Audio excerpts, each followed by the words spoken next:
কোনো রেস্টুরেন্টের সাথে তুলনা করব না, তবে আমার হাতে বানানো এই চিকেন ফ্রাই আমার ছেলে মেয়েদের কাছে খুবই প্রিয়। আসসালামু আলাইকুম। চলুন দেখে নিই আমি কিভাবে চিকেন ফ্রাই তৈরি করি। প্রথমে আমি 8 পিস ব্রয়লার মুরগির লেগ পিস নিয়ে নিয়েছি।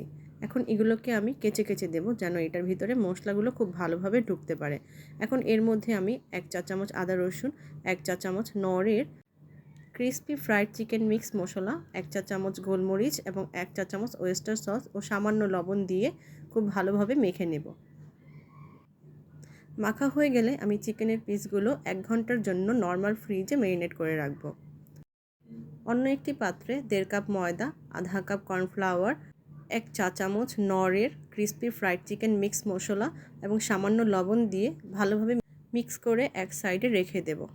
একটি পাত্রে 1 চা চামচ ময়দা ও 1 চা চামচ কর্নফ্লাওয়ার দিয়ে 2 কাপ পানির সাথে মিশিয়ে নিব। এখন একটি ঢাকনাযুক্ত বক্স নিয়ে সেখানে ময়দার মিশ্রণ থেকে কিছু তুলে নিব এবং একটা চিকেন সেই ময়দার মিশ্রণে গড়িয়ে ময়দা মেশানো পানিতে ভিজিয়ে নিব। এভাবে আমি প্রত্যেকটি চিকেনই ময়দায় গড়িয়ে ময়দা মেশানো পানিতে ভিজিয়ে নিব। একটি চিকেন আমি ঢাকনাযুক্ত বক্সের ময়দার মিশ্রণে নিয়ে ভালোভাবে ঝাঁকিয়ে নিব যেন চিকেনের উপরের লেয়ারটা দেখতে যে কোনো রেস্টুরেন্টের মতো হয়। এতে দেখতে বাচ্চারাও খুশি হয় এবং খেতেও মজা পায়। ঠিক এই প্রসেসেই আমি সবগুলো চিকেন রেডি করে নিব।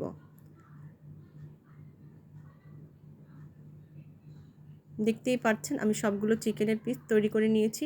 এখন এই চিকেনগুলো ভাজার পালা। চুলায় একটা প্যান নিয়ে এখানে আমি প্রায় 2 কাপ পরিমাণ তেল দিয়েছি। যেহেতু ডিপ ফ্রাই করতে হবে সেগুলো তেলটাও একটু বেশি লাগবে। এখন আমি একটা করে মোট 3টা এই ফ্রাই প্যানে দিয়ে দিলাম। এটা চামচ দিয়ে নাড়া যাবে না, কড়াইটা ঝাঁকিয়ে নাড়তে হবে যতক্ষণ না পর্যন্ত এটা কিছুটা ভাজা হয়ে যায়। কিছুটা ভাজা হয়ে গেলে একটি চামচের সাহায্যে 2 থেকে 3 বার উল্টিয়ে পাল্টিয়ে ভেজে নিতে হবে। এই ভাজার পুরো প্রক্রিয়ায় চুলার আঁচটা মিডিয়াম তাপে থাকবে। চিকেনগুলো প্রায় ভাজা হয়ে গেছে। এখন আমি হালকা ব্রাউন কালার করেই তুলে নিব। একটা করে তুলে নিচ্ছি।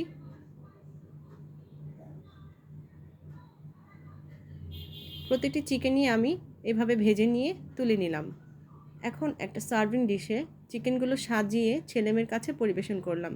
আপনাদের কাছে যদি আমার এই রেসিপিটি ভালো লেগে থাকে তাহলে আমার পেজটা ফলো দিয়ে লাইক, কমেন্ট এবং শেয়ার করে দিবেন। সবাই ভালো থাকবেন। আল্লাহ হাফেজ।